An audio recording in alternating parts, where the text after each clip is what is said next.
सिंध काबीना के इजलास बाबत तव्हांखे आगाह कंदासीं। वॾे वज़ीर मादल अली शाह जी सदारत हेठि सिंध काबीना जो इजलास में सूबाई वज़ीरनि, ख़ासि मददगारनि, सलाहकारनि ऐं ॿियनि शिरकत। सिंध काबीना ॿोॾि दौरान ज़रूरी ख़र्चनि लाइ जारी कयल 25 बिलियन रुपयनि जी मंज़ूरी ॾई छॾी। मुख़्तलिफ़ खातनि जे रिकॉर्ड महफ़ूज़ रखण लाइ कमेटी क़ाइमु कई वई आहे। सिंध काबीना जे इजलास दौरान तुर्किया में शदीद ज़िलज़िले सबबि जानी माली नुक़सान ते ॾुख जो इज़हार कयो वियो। सिंध हुकूमत हिन ॾुखे वक़्त में पंहिंजे तुर्किश भाइरनि ऐं भेनरुनि सां गॾु आहे। तर्जुमा जो चवणु आहे। ख़बर अव्हांखे ॾियूं पिया।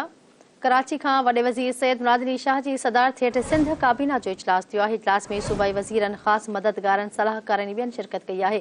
सिंध काबीना ॿोॾि दौरान ज़रूरी ख़र्चनि लाइ जारी कयल 25 बिलियन रुपयनि जी मंज़ूरी ॾई छॾी। मुख़्तलिफ़ खातनि जो रिकॉर्ड महफ़ूज़ रखण लाइ कमेटी क़ाइमु कई वई आहे। सिंध काबीना जे इजलास दौरान तुर्किया में शदीद ज़िलज़िले सबबि जानी ऐं माली नुक़सान ते ॾुख जो इज़हार कयो आहे।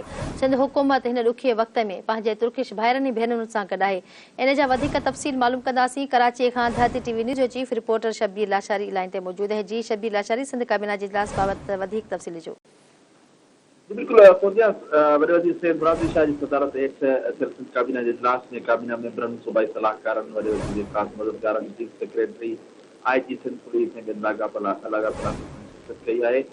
सिंध काबीना जी इजलास जी शुरूआति में ई टर्की ऐं सीरिया में जेको ज़लज़लो आयो आहे उन ते सख़्तु अफ़सोस जो इज़हार कंदे सिंध काबीना जे मेंबरनि जो चवणु आहे त उहे इन ॾुखे वक़्त में तुर्किश भाइरनि सां गॾु आहिनि। काबीना इजलास दौरान बरसात ऐं ॿोॾि दौरान मुख़्तलिफ़ खातनि पारां ख़र्च कयल 25 अरब रुपयनि जे फंड जी मंज़ूरी ॾिनी वई आहे। उन खां अलावा सिंध काबीना में हैदराबाद प्रेस क्लब लाइ 11 बिलियन रुपया किरान ॾियण जी मंज़ूरी ॾिनी वई आहे। काबीना खे ॿुधायो वियो त हैदराबाद प्रेस क्लब खे लतीफ़ाबाद में 75 एकड़ ज़मीन अलाट कई वई हुई। उन करे ज़मीन जी रजिस्ट्रेशन ऐं ॿियनि कमनि लाइ किरान जी मंज़ूरी ॾिनी वई।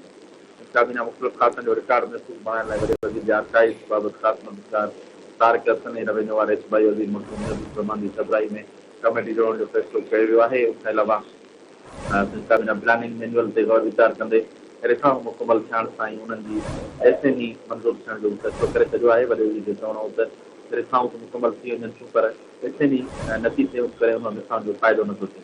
उन खां अलावा सिंध काबीना बरसाति सबबि सूबे में तरक़ियाती रिफॉर्म जो रुख थी वियल कमु जेको आहे उहो ॿीहर जल्द शुरू करण ऐं 243 रिफॉर्म लाइ 22। ठीकु आहे शबीर, वॾी महिरबानी तफ़सील ॾिना।